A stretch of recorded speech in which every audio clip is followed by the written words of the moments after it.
In today's episode, Mark asks, what is the difference between great data and good data, or great data and data, and what are the practical applications of AI to that kind of data?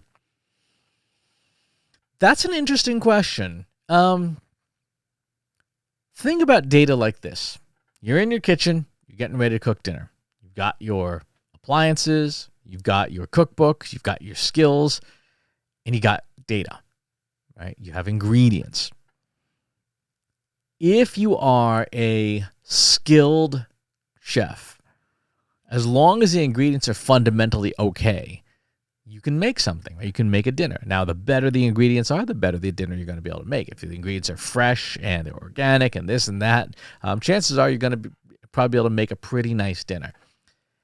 If the ingredients are rotten, with a few notable exceptions, most rotten food is inedible. Most rotten food will make you sick.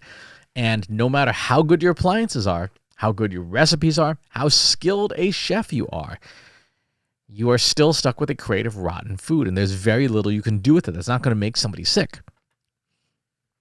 So when we talk about data, particularly in the context of AI, that's the way that I like to think about it. Is data is your ingredients. They're your raw ingredients for using AI or using anything. Like even using a basic spreadsheet. If your numbers are wrong, even just doing stuff in a spreadsheet, you're going to get the wrong answers. You're going to get bad answers. So you have to create good data or get a hold of good data so that you can use it properly. Now,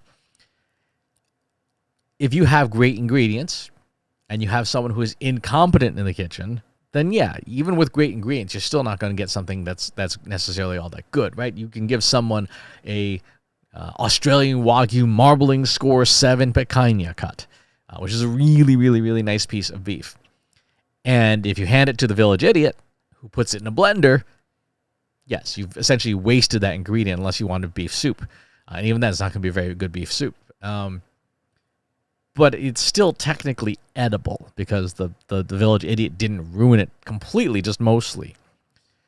So your people matter, your processes matter, your platforms matter, but the quality of your data is paramount. Because, again, you can give good ingredients to a bad cook and get not a great result, right? You can give good ingredients to a very talented cook and get a great outcome. But nobody's making anything good out of rotten ingredients. Nobody. And the same thing is true with AI, with machine learning, with data science, etc. We are the chefs. Our tools are the platforms.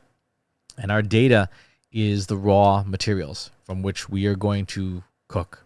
And if they're bad, what we're going to produce is bad too. So, good question. Thanks for asking. If you like this video, go ahead and hit that subscribe button.